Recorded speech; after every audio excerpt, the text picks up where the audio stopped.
punya pemerintah di situ. Ini yang menjadi tanda tanya besar kita.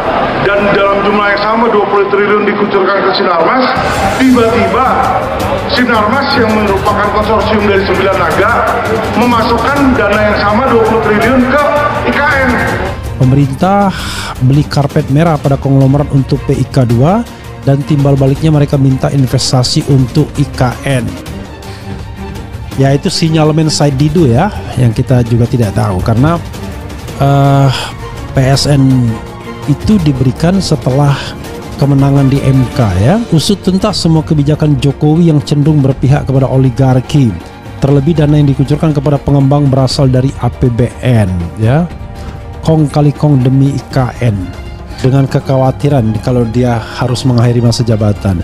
Satu, soal proyek-proyek yang belum selesai seperti ini, di mana dia sudah mungkin menguasainya.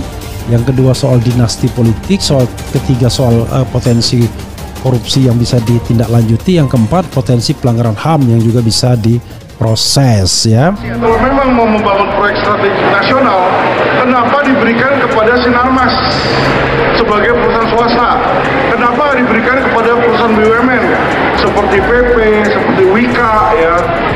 Ada uang APBN yang dipakai untuk melakukan pembangunan di IKN karena dianggap tidak lazim ya, kalau pengembang membangun tetapi menggunakan atau memakai uang APBN. One Team Press RI dilaporkan ke KPK terkait dugaan korupsi pembangunan IKN sampai 20 triliun rupiah. Sebagaimana dilansir oleh Pojok 1, dugaan korupsi 20 triliun rupiah. Bayangkan ya, One Team Press itu tempat untuk seperti politik balas jasa juga. Bukan benar-benar orang senior citizen yang punya ilmu pengetahuan yang cukup untuk dijadikan ke sana untuk pertimbangan. Dugaan korupsi ini berupa kong kali kong agar APBN sebesar 20 triliun dikucurkan ke perusahaan pengembang properti swasta Sinarmas. Uang dikucurkan sebagai modal pendukung proyek strategis nasional PSN.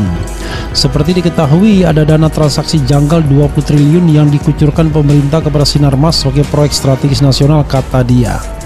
Alvin merasa aneh dengan kucuran dana tersebut, sebab menurutnya tak ada perusahaan pengembang swasta yang diberikan modal oleh pemerintah menggunakan APBN. Uang dengan nilai yang sama juga diinvestasikan ke IKN oleh konsorsium di mana Sinarmas di dalamnya. Atas investasi itu, hak guna usaha selama 190 tahun didapat konsorsium tersebut. Laporan sendiri telah diterima oleh pihak KPK dan Komisi Anti Rasuah berjanji menindaklanjuti. Selain kita bicara tentang potensi korupsinya, ya kita juga bicara tentang good governance-nya. Governance-nya bagaimana ya? Bagaimana tata kelola dalam memberikan proyek-proyek ini kepada pihak swasta ya. Jadi IKN menjadi lahan bancaan. Itu yang saya kemudian perlu wanti-wanti.